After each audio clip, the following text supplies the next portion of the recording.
Өөр яг хэрэгцээтэй сошиал медиа хаягуудаа хараад явчих. За та Mosaic-тэй холбоотой бүх мэдээллийг нь Mosaic Education Монгол гээд Facebook хуудаснаас та авах боломжтой. Бид нэр энэ вебинарын мэдээлэл бүх сургалтын мэдээллүүдийг цаг алдалгүй энэ Facebook хуудсан дээр бол тавьдаг байгаа шүү.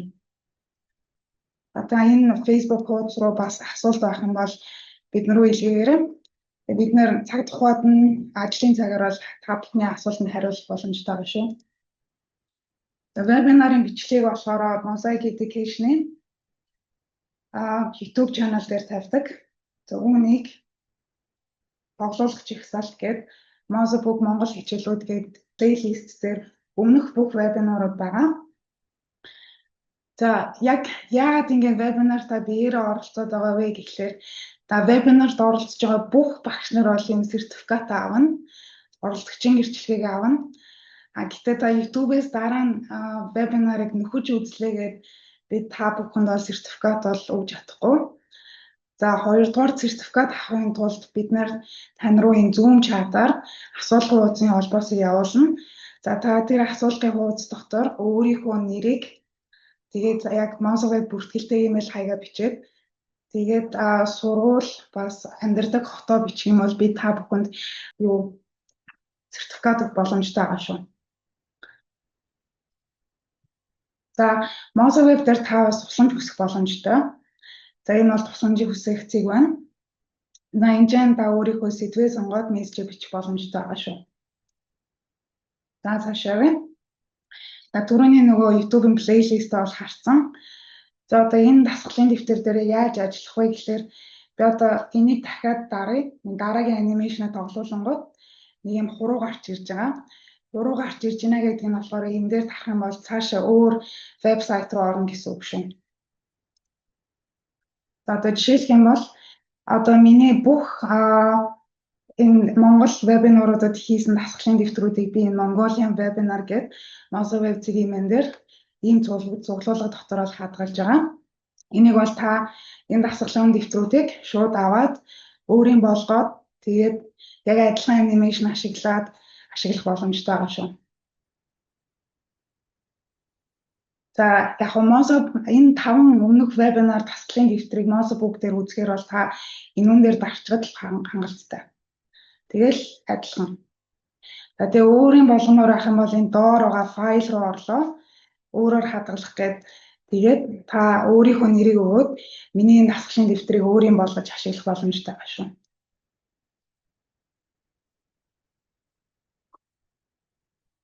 За ийм байна өмнөх вебинарын талаар. За өнөөдөр бид нэр AI зориулсан стандартын талаар ярина. За Mosaic дээр бол Монгол стандарт шинээр ороод ирсэн байгаа. 2-7 хоногийн өмнө бол орсон. Та бүхэн одоо ингээд хүрээд ирсэн байгаад маш их баяртай байна. За тэгээд энэ Монгол стандартаас Mosaic-ийн AI ашиглаад шалгалт болон гэрийн даалгавар захин текстийн асуулт боловсруулах талаар ярина. За тэгээд дараа нь Mosaic би хамгийн сүүлчийн шинжилтүүдийн талаар ярина. Тэгээд та бүхэнд бол асуулгын хуудасаа бөглөх цагийг өгнө. Тэгээ хамгийн сүүлд нь асуулт хариулт хийсэн байгаа. За стандарт гэдэг зүйл гарахаас өмнө одоо энэ зааж байгаа хичээлээ олохдоо одоо сэдвээр нь хайдаг байсан баг тийм Mosaic дээр. За тэр заах байгаа хичээлийнхаа төлбөр үгийг Mosaic дээр хайх функцэн дээр аваачаад эндээс хайж болно, эндээс хайжуулж байна. За үгүй бол яг тэр хэрэгтэй медиа сангийн агуулга олохдоо та энэ медиа сан руугаа орлоо, бүх төрөлгээд орлоо, хичээлээ сонголоо. Тэгээ энэ чанаа ангиа сонгоод илүү юм үнцгийгээр шүүлт хийж байгаа. За үгүй бол та энэ номон дотор байдаг тийм интерактив сурагчийн яг энэ хажууд байдаг. Энэ 3D дижитал хичээл гэдэг энэ нэмэлт материалууд дээр дарж иж та яг зааж байгаа хичээлтэйгээ холбоотой агуулгыг бол олдог байсан баг. За одоо болохоор та бүхэн өнөөдрөөс эхлэн за энэ Mosaic-ийн AI зориулсан стандарт гэдэг зүйлийг ашиглах боломжтой болсон. За тэр маань юу байдгийг бэ гэхлээр за хэдүүлээ Mosaic руу орж байгаад харъя. За тэгээ эхний хуудасаас харж байгаа энэ дээр байгаа медиа сан руу орно. Тэгээд доошоо явлаа стандартууд гэдэг рүү орно. Тэнгуүч хамгийн ихний уудс нь бол нөгөө олон улсын стандартууд явж байгаа. Та эндээсээ энэ сонгох стандартуудаас Монгол улсыг одоо сонгочих. За энэ болохоор бид нэр туршилтын байдлаар буюу эхний байдлаар 10 хичээл сонгож аваад 6-аас 12 дугаар ангийн стандартыг бол Mosweb дээр оруулж өгсөн байгаа. За ингээд хичээл олох өөр зурагтай. Жишээлх юм бол газар зүй хичээл байна, хими хичээл байна, тэгээд биологи хичээл байна, тэгээд математик, түүх, мэдээллийн технологи, эрүүл мэнд, дизайн, зураг зүй технологи, тэгээд англи хэл гээд байгаа. За энийг ярихаас өмнө хэдүүлээ дараагийн хуудас руу орох хэрэгтэй.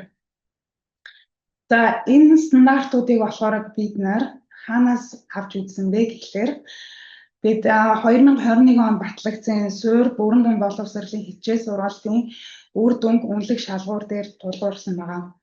За энэ дасгалын дэвтэр дээр та оронгуудаа шууд энүүн дээр дарлаа. Дарангууд чи нөгөө үнэлгээний төвийн яг вебсайт руу ороод ирчихнэ. Тэнгүүтээ та энэ дотроос шууд энэ 10 хичээлийнхээ яг их сурвалж материалын шууд олох боломжтой. За би эднэрийг бас Mosweb дээр цуглуулга болгоод хийчихсэн байгаа. За энийг болохоор би олон нийтэд хуваалцсан байгаа. Үнэлгээний шалгуур гэд нэрлэжсэн. За та цуглуулга гэдгээс ингэж хайгаад олох боломжтой шүү. За Монгол сургалтын хөтөлбөрийнхаа бүтцийг ерөнхийд нь ярьчих гэж бодлоо. За ингээд сургалтын хөтөлбөр байгаа. Тэндээсээ зорилт нь гарч ийн, үнэлгээний нэгж нь гарч ийн, үр дүн нь байна, үр дүнгийн шалгуур нь байна, тэг гүйцэтгэлийн төвшин гэж байгаа. Тэгээ бид нар болохоор энэ зорилтоо авсан, үр дүнгээ авсан, үр дүнгийн шалгуураа авсан, гүйцэтгэлийн төвшнөө авсан байгаа. За тэгээ жишээ хэлэх юм бол энэ чинь үр дүн нь байна, үнэлгээний нэгж нь зорилт нь байна. За та үнэхээр нөгөө сургалтын хөтөлбөрөөр дагч хичээлээ заадаг бол энэ материалыг бол надаас цохгүй илүү мэдж байгаа ах тийм ээ. Физик 9-р ангид ороод үзье. За та одоо юу харагдаж байна? Одоо 1-р 1, 2, 3, 4 гэд бичсэн байгаа. За эдгээр маань болохоор үнэлгээний нэгжин явж байна. Жишээлх юм бол улааны физик гэд. Нэг нь болохоор суралцсан үр дүнүүд нь явж байна. 1-ийн 3 гэдэг дараагийн суралцсан үр дүн. Тэгээ 2-ийн 1 дараагийн сүд. За энэ чинь харагдаад байгаа юм нь юу вэ гэхлээр бид нар яг энэ суралцсан үр дүнтэй тохирсон медиа сангийн агуулгуудыг та бүхэнд ингээд тавиад өгчихсөн байгаа. За тийм болохоор за би одоо өнөөдөр физикийн 9-р ангид соронзон орны хичээл орно. Би энэ үр дүнтэй холбогдуулах хичээлийг заана. Тэнгүүтээ Mosweb руу орлоо, ангиа сонголоо. Тэгээ эндээсээ та яг холбоотой агуулгуудаа шууд үзэх боломжтой. За энэ чинь бол жишээлх юм бол дижитал хичээл байна. Энэ бол 3D байна. Энд чинь 3D байна гэх мэтчлэн бичлэг байна. За улаан нь болохоор яг энэ агуулгатай яг таарсан. Одоо хамгийн ойр очиж таарсан агуулга гэсэн үг. За зинхэр нь болохоор ерөнхийдөө ойролцоо зөвхөн агуулгууд байгаа шүү. За ингэж хийснээр та одоо нөгөө суралцсан үр дүнгийн уншиж байгаа түлхүүрүүгээр хайдаг байсан болцоход одоо зүгээр Mosweb руугаа шууд ороод тэгэл энэ хичээлээ заагаа явчихад таны ээлжид хичээлийн төлөвлөгөө сайжирна. Бас нэг хичээлээ төлөвлөхөд цаг маш их нэмэгдэнэ гэж бол бид үзээд танд дэмжлэг үзүүлэх зорилготой энэ ажлыг бол хийж дуусгасан байгаа шүү. Суралцсан үр дүнтэй тохирсон агуулгуудыг хэмжээд авч өгсөн гэсэн. Би тэгээд энэ сургалтын хөтөлбөрийг судлаад явж байхад суралцсан үр дүнийн дотроо зорилттой байдаг юм байна, шалгууртай байдаг юм байна. Тэг гүйцэтгэлийн төвшин байдаг юм байна. Ингээд нэрээс зураг бичсэн. За одоо энэ үр дүнтэй тохирсон агуулга нь болохоор энэ зорилттой ч таарна, шалгууртай ч таарна, гүйцэтгэлийн төвшөнтэй ч таарна. За бид нар болохоор яг энэ бүтцээр биологоос бусад 9 хичээлийг яг энэ бүтцтэйгээр хийсэн. За биологийн хичээлийг бол бид нар танд арай өөрөөр хийсэн байгааг жоохон байж танилцуулъя. Түүхийн хичээл рүү орж үзэх гэсэн. За түүх 6-аас 7. За адилхан харж байгаа суралцсан үр дүнтэй яг тохирсон агуулгууд нь гарч ирж байгаа. За яг нэг өөр юм нь юу вэ гэхээр 6-гийн 4 дээр яг үр дүнгээ байраад ингээд агуулгатай тохируулаа явчих гэсэн чинь зорилтууд нь илүү дэлгэрэнгүй байсан. Үр дүнгээ байраа явчих гэхээр энэ 3 сэдвийн ялгаан гарч ирэхгүй байсан болохоор 6-гийн 4-ийг зорилттой тохируулаад явчихсан байгаа шүү. За жишээлх юм бол хоёр мөрний эгевчүүдийн гэхэд энэ эгевтийн фрауныг үзүүлж болж байна, зигурат үзүүлж болж байна гэх мэтчлэнгээр. За дараа нь болохоор хэдүүлээ биологийг харах ёстой. За биологи болохоор арай ондоо ихсэн. Бид нар болохоор эднэрийг суралцахын зорилттой тохируулж хийсэн байгаа шүү. Яагаад вэ гэхээр би ингээд биологийн сурагчдаа онгойлгоод үзсэн чинь бүх сэдвүүд нь яг зорилттойгоо яг таарж исэн учраас за зорилтоо авч явсан дээр юм байна гэдэг шийдвэр гаргасан байгаа. За ингээд жишээлх юм бол нэг гэхээр энэ бол том үнэлгээний нэгжин байна. За нэг гэхээр нөгөө суралцахын үр дүн нь орчиж байгаа. За энэ суралцахын үр дүнтэй тохирсон зорилтууд нэгээс нэг 5 болж байгаа шүү. За нэгдүгээр үнэлгээний нэгжин дотроо 4 суралцахын үр дүнтэй учраас нэгээс нэг 4 гэсэн байгаа шүү. За тэгэнгүүтээ энэ доошоо орлоо зорилттой холбоотой сэдвүүдээ ингээд үзээ явчих болно. За яг хөө мэдээж суралцахын үр дүн нь болохоор тэр тухайн сурагчийн хичээлийн жилд заавал хийсэн байх ёстой чадвар. Тийм учраас бид нар яг хөө үр дүнгээ зүгээр текст байдлаар энэчээдэнд харуулж өгсөн байгаа шүү. За түрүү хэдүүлээнийг бол ярьсан. Түүх 6-аас 7 болгондоо байсан. Улаан гарчигтай агуулгууд нь бол хамгийн тохирсон агуулга, цэнхэр гарчигтай агуулгууд нь болохоор сэдвтэй ойролцоо зүгээр нэмэлт материалууд шүү. За биологийг бол сая үзсэн. За одоо ингээд хоёуланг яг зэрэгтүүлээд харьцуултаа. Бүглэг нэг гээд амьд биеийн онцлог шинж ангилал гэдэг хэмжээ байгааз. За тэнгуүтээ дотроо юм хоёр сэдвтэй. Тэгээ би нэг зорилтоор нь ингээ аваа явсан. Тийм учраас би суралцсан зорилттой тохируулахын зүйтэй байна гэж үзсэн байгаа шүү. За бүлэг 2-ын гүтээ амьд биеийн бүтэц амьдралын үйл ажиллагаа гэдэг. Тэгээд амьд биеийн үржил хөгжүүлгээ 6-гийн 3 дээр явж байгааг та бүхэн анзаарч байгаа ах тийм ээ. За одоо Mosel-Web-с энэ AI стандартаас яаж тасгал үүсгэхийг харъя.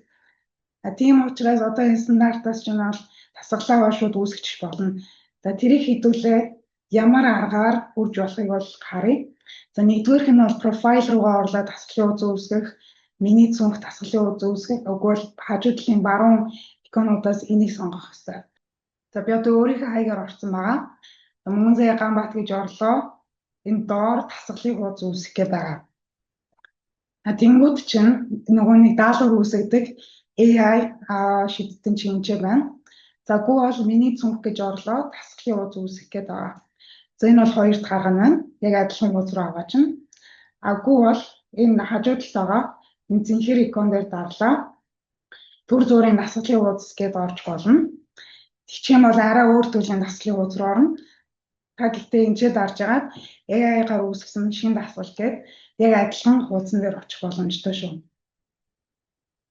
За одоо Монгол нөгөө 100 сурагчтай бол аль хэдийн орсон интерактив агуулгатайгаа та бүхнийг сурагчийн өдөр болгон хичээл дээр ашигладаг байх гэж найдаж байна. За энэ доор харагдаж байгаа хэ AI ашиглан дасгал үүсгэх. За энэ номноос сонгох юм бол энэ номныхаа хуудас чи автоматар хэмжээс ороод ирнэ. 28-аас 37 хуудас.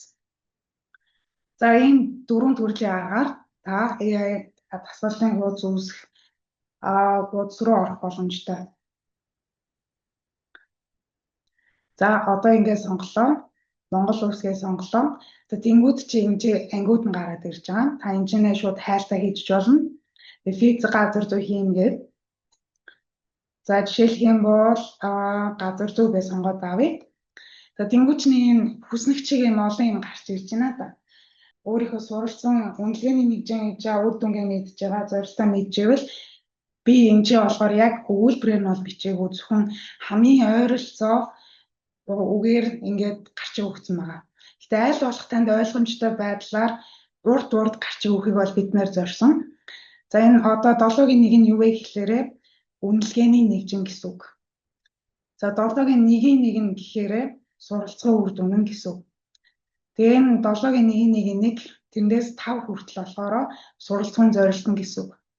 За энэ доотлын LO гэдэг нь юу вэ гэхлээр нөгөө суралцсан шалгуур гүйцэтгэлийн түвшин хоёр нь нэгтгэхэд LO болсон байгаа шүү. За энэ бол 1-р шалгуур нь гүйцэтгэлийн түвшинтэйгээ явж байна. 2-р шалгуур нь гүйцэтгэлийн түвшинтэйгээ явж байна. За та энэ хэдийн айлын сонгоод тасглаа үүсгэж боломжтой. За би 7-гийн 1 гэдэг үр дүнгээ авчээ. Ингээд эхний шалгуураа гүйцэтгэлийн түвшинтэй нь авчээ. Тэнгүүд чи ингээ автоматар сонгогдчихно. Та хэмжээний за нэгдүгээр түвшний тийм асуулт зохиогоод промпто бичиж өгчих боломжтой. Дасгалын төрлөө хэмжээнээ сонгож чинь. За мэдээж энэ дээрээс та хүндрлийн түвшинээ сонгож болно Bloom-ийн нөгөө 5 түвшинтэй байгаа. Дасгалын тогоо хэмжээнээ сонгож чинь. За яг эдгээр нөгөө 3D оруулж болно, бичлэг оруулж болно, PDF оруулж болно. Mozilla-ийн бусад дижитал агуулгуудыг та оруулаад бас эндээс AI дасгал үүсгэх боломжтой гэж мэдж байгаа хэ. За энэ стандарт гарахаас өмнө бол та бүхэн голцоо яадаг байсан бэ гэхээр нийтлүүдээрээ дарж агаад эндээсээ номоо олж агаад хуудасаа бичиж агаад тэгээд оруулдаг байсан баг. За одоо Монгол улсын хөтөлбөр ороод ирчихсэн болохоор та энийгээ барьж авч агаад шууд стандарттайгаа тохирсон асуултыг боловсруулах боломжтой болж байгаа. За одоо 3 асуулт надад AI-гаар зохиогоод өгсөн байх хэвээр. За нэгдүгээр дасгалын маань, хоёрдугаар дасгалын маань. За би түрүү нөгөө суралцсан үр дүнтэй тохирох, тэгээд тэр үр дүнгийн эхний шалгуурын гүйцэтгэлийн түвшинтэй тохирох асуултыг зохиосон байгаа шүү. За ингээд промпт өгөхгүй бол нэг иймэрхүү асуулт зохиож байна. За би яг хийн дээр болохоор шалгаж үзсэн байгаа. За 8-1 гээд суралцсан үр дүнгээ аваад эхний тэр гүйцэтгэлийн түвшин шалгуур авсан байгаа. Тэгээд тушаал дээр болохоор яг энэ тус суралцсан үр дүнд тохирох 4-р түвшний гүйцэтгэлийн түвшинд шалгалтын асуултыг зохиож өгнө үү гэдэг зааварчилгаа өгөөд тэгээд зохиосон. За энэ нь болохоор миний AI ашиглаад үүсгэсэн дасгал. Тэгээд би хажууд нь нэмээд өөрийнхөө бичсэн юмаа тавьчих юм. За энэ үр дүн нь болохоор энэ уялах хүснэгдэх элементийн шин чанар, уялан давтагдах зүй тогтолыг атомын электрон бүтцтэй холбоонд тайлбарлаж чаддаг болно гэж байна. За би 4-р түвшний асуулт зохиогоод өгөө гэсэн. Тэр нь болохоор уялах хүснэгтний эхний 20 элементийг атомын электрон бүтцээр нь ангилдаг гэдэг юм байна. За асуулт унших юм бол яг л тэгж харагдаж байна тийм ээ. Уялах хүсэгтийн эхний 20 элементийг атомын электрон бүтцээр нь ангилсан байна. Зүүн багны элементүүдийг баруун багны элементтэй ангилно гэж байна. За яг адилхан нөгөө нэг түвшин 4-өө дахиад автчихна. Гэхдээ арай ондоо асуулт байна. За энэ ч дахиад яг эхний 20 элементийн асуултыг яг ингэж боловсруулж өгсөн байна.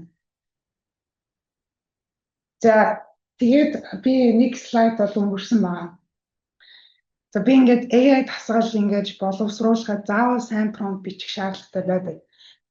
За ChatGPT Cloud-ыг ашиглахад бол та одоо жишээлх юм бол суралцсан үр дүнгийнхаа зургийг ингэж скриншот хийж тавьснаа тэдгээр ангийн хүүхдүүдэд тэдэн настай хүүхдүүдэд ийм хүндрэлийн түвшинтэй асуултуудыг зохиох шаардлагатай байна гэд заавал бүх юмаа дэлгэрэнгүй бичихгүй бол тэр AI чинь таны үсээд байгаа хариултыг бол өгч чадахгүй. За Mosaic-ийн AI-гийн гол давуу тал нь энэ бүх зүйл чинь автоматар орцсон учраас таны яг энэ шалгалтын асуултуудыг дээд зэргийн түвшинд боловсруулж өгч чадна. За яагаад вэ гэхээр энэ сайн промпт бичих нэм аргачлал гэж та одоо дэлгэцэн дээр харж байгаа тийм ээ. Энэ дөрвөн тулгуур. За контекст чинь болохоор хэдүүлээ одоо Монгол стандарттай болоод ирчихсэн. За энэ чинь сэдв нь байна. Та дээр нэмээд хавсралт материалаа AI-д өгчөж болж байна. За заавал тэр сайн промпт зохиох аргачлал заавал зорилт гэж юм байх хэвээр. Тэр нь одоо яг юунд AI дасгал үүсгэх гэдэг нь шалгалтанд юм уу, дадлагчид юм уу, ямар Bloom-ийн түвшинд үүсгэх ёстой юм. За энэ хэдэн тоо дасгалын тоо хийх ёстой, ямар төрлийн дасгал үүсгэмээр байгаа юм. Тэрийгээ та зүгээр Mosaic-ийн AI дээр зүгээр сонгочоод шууд асуулт боловсруулах боломжтой. За хязгаарлалт нь бол мэдээж тушаал болон зааварчилгаа байгаа. За эднэрийг та аюул амархан байдлаар сонгочж байгаа болохоор за заавал ChatGPT рүү одоо суралцсан үр дүнгийнхээ PDF-ийг ангиж оруулаад авах шаардлага ерөөсөө байхгүй. Ингээд нөгөө AI дасгал боловсруулах гэсэн чинь баахан код гарч ирээд 811 гээд гараад ирсэн гэж магадгүй. Тэр нь бол саан зовлтгүй. Ойлгоход бол аюул амархан. За одоо энэ чинь би одоо миний маусыг харж байгаараа та 811 дээр нэг суралцсан үр дүн байна да. Нэг үр дүнтэй үнэлгээний нэгж байгаа. За нэг үр дүнтэй үнэлгээний нэгж байсан бол би энийг нэг зүйл гэж явж үзээд энэнийхээ гарчийг аваад атомын бүтэц уялах хүсэгтэй гарчгийг аваад үр дүнгээ яг энүүгээр нь бичсэн байгаа. За 8-ын 5 дээр болохоор 2 сүд буюу 2 суралцсан үр дүн байгаа учраас 8-ын 5-аа ингэж дотор нь задлж өгч байгаа. Химийн урвалын хурал гэж авснаа 8-ын 5-ын 1 дээр нь эхний үр дүнгээ бичлээ. 8-ын 5-ын 2 дээр нь 2 дахь үр дүнгээ бичиж байгаа. За тэр 8-ын 1-ийн 1 ч болохоор дотроо 2 шалгууртай болж задарна. За тэр задарсан нь болохоор энэ ч байна. За одоо би энийг онгойлгож байгаа танд харуулмаар байна. За одоо энэ чинь харагдаж байгаа 8-ын 1-ийн 1 гэдэг энэ нэг хүснэгт байна да нэг багна. Тэгээ энэ шалгуур нь гүйцэтгэлийн түвшин байна. За энэ чинь болохоор энэ багхгүй юу? Атомын электрон бүтцээр өглөх хүснэгт бүтээхэд за энийг чинь болохоор бид нар Mozoveb-ийн database руу оруулаад өгчихсөн байгаа. Тийм болохоор та энийг copy paste хийх ерөөсөө шаардлага байхгүй. Энийг сонголоод тэгэл болчихж байгаа. За тэр 8-ын 1-ийн 2 нь бол энэ ч байна. За энэ ч болохоор 8-ын 1-ийн LO2 гэсэн байгаа шүү. За тэр LO гэсэн тэмдэгтэй л бол та үүнийг за шалгуур болон гүйцэтгэлийн түвшин байна л гэдээ ойлгож байгаа. За тэгээд тэр үр дүн дотроо мэдээ зорилтууд нь явж байгаа. За энүүний зорилтууд маань болохоор энэ ч байна 8-ын 1-ийн 1, тэндээс 8-ын 1-ийн 3 хүртэл. За энэ үр дүн чинь дотроо 3 зорилттой байсан учраас ингэж бол танд бол харагдаж байгаа шүү гэж хэлэх гэсэн. За одоо жоохон ойлгомжтой болсон байхаа гэж найдаж байна. За тэгэхээр энийг бол ярьсан. За биологийн хичээлийг бас одоо дахиад харж уулна. Яг адилхан бүтэцтэй. За жишээлх юм бол 12 дугаар ангийн 1-р үнэлгээний нэгж тийм ээ. За энэ үр дүнд чинь болохоор гарчиг байхгүй учраас бид нэр энэ өгүүлбэрээ уншиж байгаад гарчгийг өгж байгаа. За хэрвээ танд ямар нэгэн алдаа оноо харагдаад буруу бүтэхгүй юм хийсэн бол та миний имэйл хаяг руу хүсэлтээ илгээгээрэй. За би энийг болохоор энэ дээр ажиллаж байгаа учраас аягүй хурдан тань засаад өгчих боломжтой шүү. За нэг чинь үнэлгээний нэгч, нэгийн нэгч болохоор суралцсан үр дүн энэ явж байна. За энэ нь дотроо 5 суралцсан зорилттой учраас 1-ээс 5 бичсэн байна. За нөгөө нэг LO1, LO2, LO3 чинь нөгөө үр дүн шалгуур гүйцэтгэлийн түвшин гэдэг. За энэ чинь ийм бүтэц чинь ингэж харагдаж болж байна. За тэгээд 1-2 ч болохоор үр дүн болж байна. Тэгээд зорилт нь явж шүү. За хэдүүлээ нөгөө AI-аар тасгалаа түрүү үүсгэсэн байсан шүү дээ. За тэрийг чи одоо яаж ашиглах юм бэ? Та гэрийн даалгаварт өгж болно. Тестээр өгж болно. Аггүй бол тэрийг шууд ангийн ажил олгоод анги дотроо хүүхдүүдээр ажиллуулах боломжтой. За аггүй бол та Mozoveb дээр энэ AI тасгал үүсгэсэн тохиолдолд энийг тасгалын дэвтэртээ оруулах боломжтой. За үүнийг хэдүүлээ Mozoveb дээр шууд харъя. За нөгөө миний үүсгэсэн тасгал чинь энд байгаа. Ингээд AI-гаар үүсгэсэн учраас надад автоматар гарчиг өгчихсөн байгаа. За нэг чухал юм бол AI-гаар үүсгэсэн тасгал учраас буруу байх магадлал байгаа. Тийм учраас та заавал үр дүнтэйгээ харьцуулж агаад яг энэ миний хийх гээд байгаа юмыг хийж өгсөн үү гэдгийг шалгаж иж тэр асуултаа засныхаа дараа хадгалаад тэг хүүхдүүдэд өгөөрэй гэж хэлмээр байна. За одоо энийг хэдүүлээ засварчиж болно шүү дээ. Энэ үзгэнд зааж гараа. Дахиад үзгэн дээрээ дарлаа тэгээд засварчиж байгаа. Тэгээд монголоор ингээд бичээд тэгээд хадгалчихж байгаа. За та энийг шууд эндээсээ гэрийн даалгавартаа өгчөж болж байгаа. За тэгтээ энэ гэрийн икон дээр байгаа. Дарлаа. Тэнгүүд чинь таныг доор чинь энэ газар зүйн 6 дугаар анги гээд гараад ирж байгаа. Globus бод 600. За энийг сонгочихж байгаа. Тэгээд цаашаа явлаа. Гэрийн даалгавар өгөхийг бол та бүхэн бол ер нь бол мэдэх байх. Энийг бол нуушаад яах вэ гэж бодлоо. Тэгээд цаашаа явлаа. Гэрийн даалгавар дээлж чам. Тэгээд дараа нь тест нүгэн тийм ээ. Гэтэ миний цонх тест гэж орлоо. Тэгээд шин гэж орлоо. Тэгээд тест гэж болчихж байгаа. За нөгөө нэг зохиосон асуултаа ингээд сонгочихж байгаа тийм ээ. Тэгээд одоо доошоо явна. Хүмүүсээ сонголоо. Арчгаа өглөө. Нээсээ хаасаа сонгочихж байгаа. Тэгээд хадгаллаа. Тэгээд заавал энэ цагийн ялгаараа бичих гэсэн. За ингээд тест олгосон тийм ээ.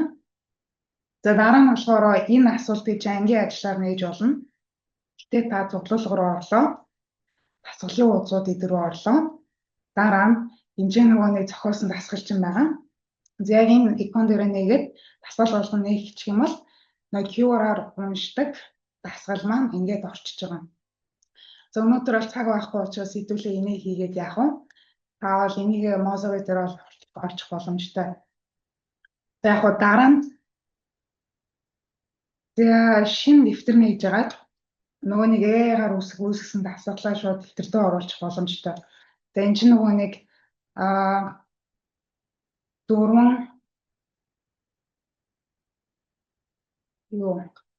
тэгээ үүсгэж байгаа. Тэгээ энийг та яаж Mozilla API-гээ дэвтэр рүү оруулах газ хэдүүлээ харчээ. Тэгээд одоо ингээд дөрвөн аргаар та энэ AI-гаар үүсгэсэн дасгалаа ашиглах боломжтой болж байгаа. За одоо би ингээд дасгалаа үүсгэжлээ. Тэнгүү чи ингэж нэг хуудас гарч ирнэ. За энэн дээр бол та нэг засаад байж чадахгүй. Энийг X-лж байгаа тийм. За тэр үүсгэсэн дасгал чинь би хадгалаагүй учраас миний цуглуулгын дасгалын хуудсууд дотор үүсгэж байна гэдэг төр зүурийн фолдер буюу энэ цуглуулгын юмд орчихсон байгаа. За би одоо энийг дасгалын дэвтэр рүү оруулахдаа сонгоцсон байж тээ. Тэр нөгөө хадаасан дээрээ тавьж байгаа л тэгэл оруулж. Тэрээс ийм л амархан байгаа. За хэдүүл цаашаа. За Mozilla Book дээр одоо AI дасгалыг ашиглаад ер нь бол яг адилхан Mozilla Web-тэй. За түрүүн болохоор хэдүүлээ энэ доор байгаа энэ AI дасгалыг үүсгэх гэсэн шүү дээ. Би түрүүн зөндөө дасгал үүсгэсэн учраас дэлгэрэнгүй одоо ярихгүй.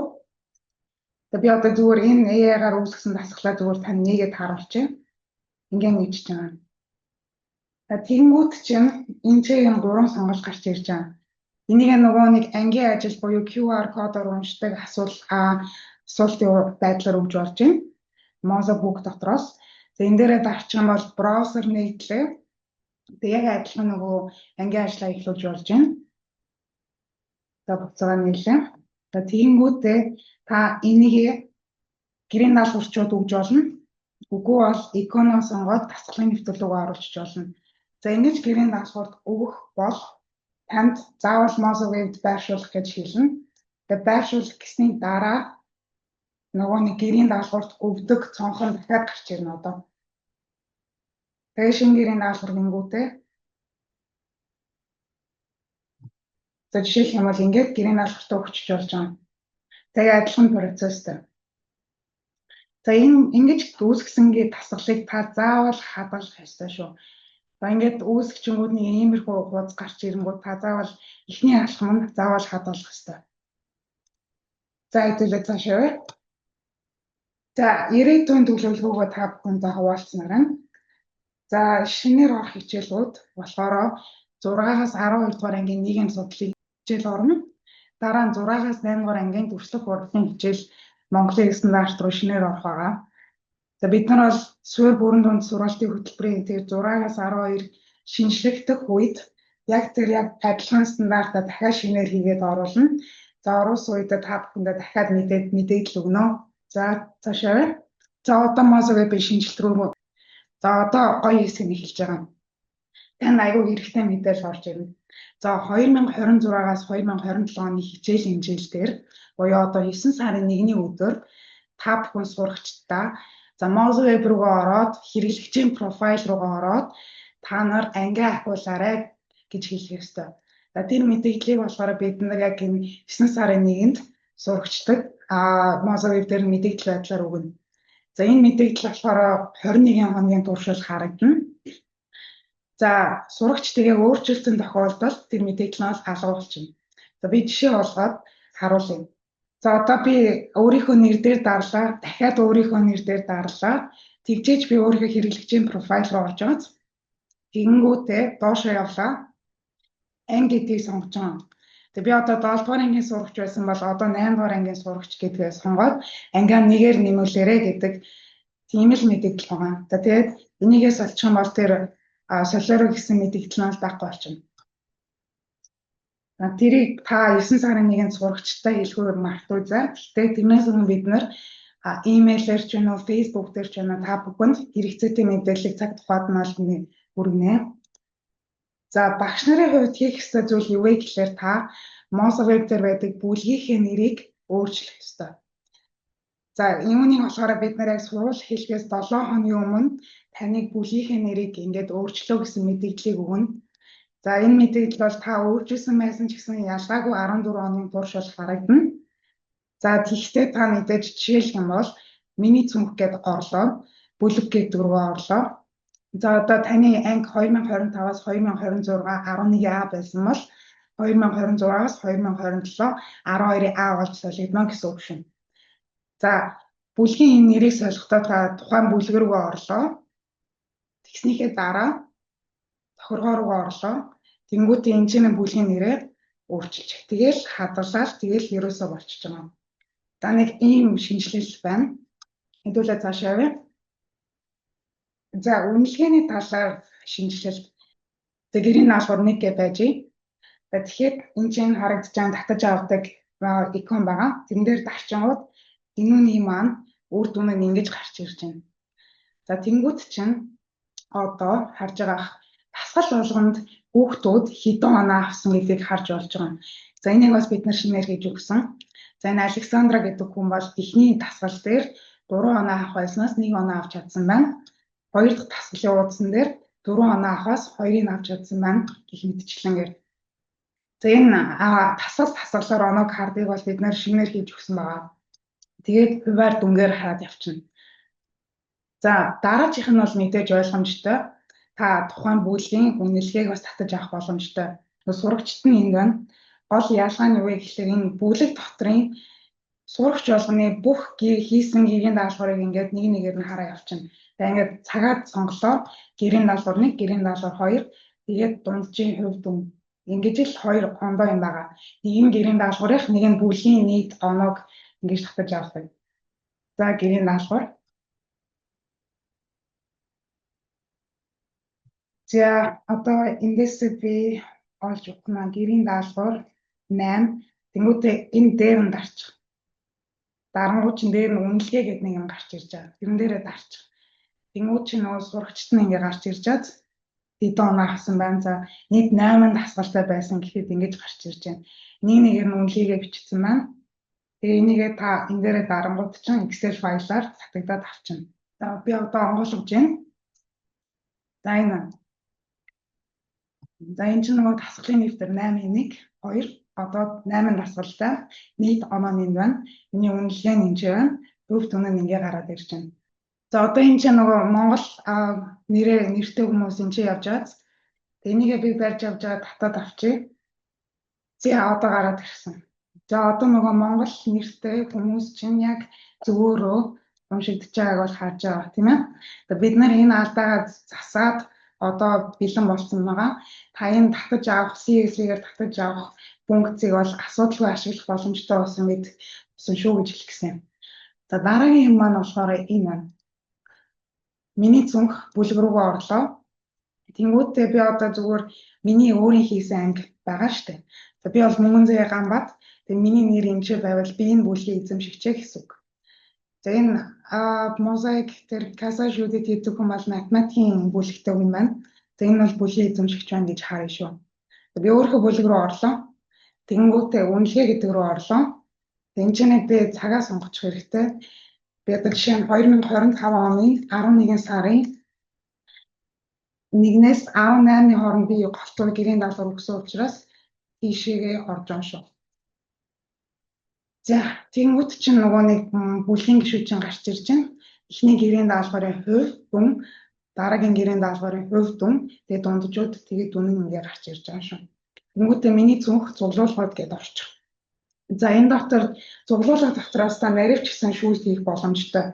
Өмнө нь тийм юм хийдэггүй байсан бол за бүх зүгээр зураг үзмээр байна. Би өөрийнхөө байршуулсан зургийг үзэхийн тулд за эндээс зураг гэж сонгочих. Тэгээ шүүлтүүргээ хайгаад тэнгууд чинь миний ингээ оруулж исэн бүх зургуудаа та ингээ үзчих боломжтой. За одоо өөрчлөгдсөн юм нь юу юм бэ гэхээр нэг зурган дээр дарангуудаа дараагийн зураг руу орох гэхээр болдгүй байсан аахгүй юу? Одоо нэг зурган дээр дарчээ. Тэнгүүтээ энэ дараагийн зураг руу орох гэхээр үйлдэл байхгүй. Заавал би нэг хааж ийж дараагийн зурган дээр орох гэдсэн баггүй юу? За одоо болохоор илүү амархан болсон. Одоо нэг зураг руугаа орлоо, энэ дээрээ дарлаа. Дараагийн зураг руугаа амархан шилжих боломжтой болсон. За дараагийн юм маань болохоор олон зургийг сонгоод үзүүлмээр байна гэж бодъё. Одоо энэ чинь харагдаж байгаа энэ 3 зэгэн дээр дарлаа. Сонгох гэдгийг сонголоо. Тэгээд зургуудаа сонгочихъя. Тэгээд энэ зургуудаа нээ гэж бодъё. Тэгээд нээж. Тэнгүүтээ яг энэ зөвхөн 4 зургийг л үзүүлнэ. За 1 2 3 гэд ингэ явчих байгаа юм шүү. За нэг Mozweb дээр гарсан өөр нэг шинжилт нь бол энэ байна. За дараа нь дасгалын дэвтэр дээр гарсан нэг өөрчлөлт байгаа. Тэрийг одоо гяс үзүүлчихье. За бүх Mozweb дээр гарсан шинжилтүүд ерөнхийдөө бол Mozweb дээр байж идэг. За Mozweb бол хурдан хөгжиж байгаа веб браузер платформ. За тэрэн дээр чинь Mozweb байсан хэрэгслийг Mozweb дээр оруулж байгаа учраас үүнийгээ бас бид нэр шинжилж гэлж байгаа. За энэ бол жишээлх юм бол Mozweb дотор байдаг дүрс оруулдаг буюу 2D дүрс оруулдаг үзэг. За энийхээ та сонголоо. Энд чинь та өнгөө сонгочих. За улбар шороно. Тэгээ энэ дээр дарангуудаа та ямар төрлийн хэлбэр оруулмаар байгаа гэдгээ сонгочих. Тэгэл 2 тавшлаа. Ингээл дасгалын дэвтэр рүү оруулах боломжтой. За дараа нь болохоор би танд харуулах гэдэг юм маань юу вэ гэхээр та одоо 2 дасгалын дэвтэр одоо ингээд нээсэн бай гэж бодъё л доо. Гэхдээ энэ дасгалын дэвтэр хооронд та ямар нэгэн текстийг хуулах боломжтой. За жишээлх юм бол би энэ дэвтэр рүүгээ орж агаад нэг текст хуулаад авааччихна. Би одоо энийгээ барьж авч агаад баруун тал руугаа дарлаа. Аггүй бол та зүгээр Ctrl+C гээрээ Ctrl+V гээрээ явчих болно. Дээшээгээ орлоо. Энэ дээрээ дарлаа буулгах гээд тэгээ анхны газарт нь буулгах уу, энд нь буулгах уу гэдгийг сонгочихно. Аггүй бол зүгээр Ctrl+V дээрээ дарчаарай. Тэгээ буулгах чинь. За тэгэнгүүт чинь би нөгөө нэг анхны дасгалын дэвтэр дотор маань энэ объект маань анимашнтай байсан учраас яг адилхан тэр анимашнаас копидэгдоод ирсэн байгаа шүү. За дараа нь болохоор танд сурагчдыг Mozweb дээр ажиллаж байхдаа ерөнхийдөө бол унших горон дээр ажиллаарай гэж бид нар бол зөвлөж байгаа. Тэр түүнтэй холбоотой гарсан нэг өөрчлөлт байгаа. За одоо жишээлх юм бол захим сурагчид рүүгээ орлоо. Тэгэнгүүтээ нээлээ. Нэнгүүд чинь тань дээр юм цонх гарч ирнэ.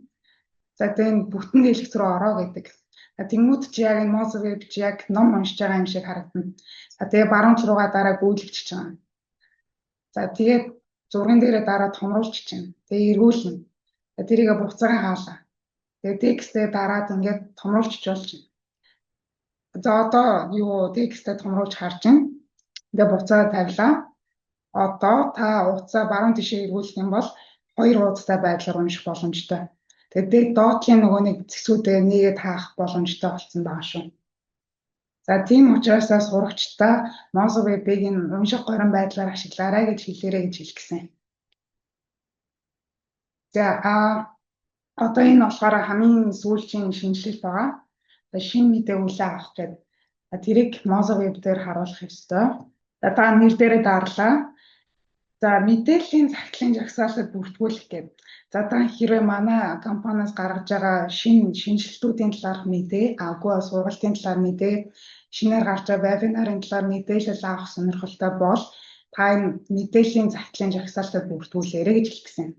За одоо та угаасаа хаягтай чинь нэр нь автоматар бичигдчихэж байгаа.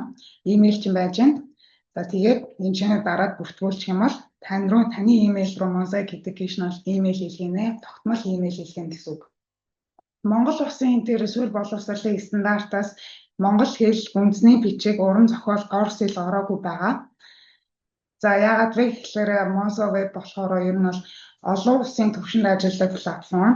Айгүй олон хамтрагч орнуудтай хамт ажилладаг. За тэр хамтрагч орнуудын яг үндэсний хэл дээр хийгдсэн контентын тоо бага байдаг учраас стандартад бол ороогүй байгаа. За гэхдээ та Mozweb-ийн бүх нөөц боломжуудыг ашиглаад өөрийнхөө ээлжид хичээлийг төлөвлөгөөд явчих боломжтой асуудал байхгүй. За жишээлх юм бол монгол хэлний багш нар маань яг адилхан сурагчдээс дасгалаа үүсгэж болж байна. Бичиг дотроос AI-ийн иконоо сонгоод дасгалаа үүсгэж болж байна. За үгүй бол болдгоо маа гэхэд нөгөө үнэлгээнийхээ шалгуурын PDF-ийг орууллаа. Зорилтуудаа бичлээ. Энэ оныг оролцуулаад асуулт зохиогоод өгчих гээд боломжтой. За тэгээ өнөөдөр болохоор би зочин багш урьж авч ирсэн байгаа. За энэ багшийн маань нэрийг болохоор Байгалмаа гэдэг. Багш болохоор Дархан уул аймгийн Политехникийн коллежид монгол хэлний хичээл заадаг. За энэ манай багш болохоор өнөөдөр та бүхэндээ монгол хэлний хичээлийг Mosaic дээр яаж өөрөө бэлддэг, Mosaic платформыг өөрөө яаж ашигладаг талаар туршлагаа та бүхэндээ хуваалцсан. Сайн байна уу? Сайн байна уу та? Вебинар сайн байна. Оролцож байгаад баярлалаа. За баярлалаа. За Дархан Политехник коллежийн монгол хэл уран зохиолын багш Байгалмаа байна. За монгол хэл уран зохиол үндэсний бичиг гэсэн 3 хичээлээр за ээлжид хичээлийн төлөвлөлтийг хийсэн байгаа. Тэрнээс гадна AI-аар нэлээд хэдэн 29 дасгал даалгавар боловсруулсан. За тэгээд 21-р зууны үнсэн самбараас үйлэн технологид дэвшиж байгаа багш нар одоо дижитал эрхний багш нарын хувьд бид цаг үетэй хөл нийлүүлж алхах ийм зайлшгүй шаардлага гарсан учраас маш олон тийм платформыг сонгон судалж исэн. За миний хувьд болохоор за 3 чадамжийн нэгжийн хүрээнд монгол хэл уран зохиол үндэсний бичиг гэсэн 3 хичээлээр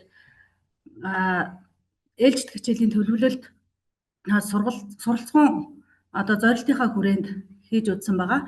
За энэ хийсэн хичээлийн хувьд маань за энэ Mosaic платформын давуу тал гэвэл одоо хамгийн их олзуурч байгаа юм платформ.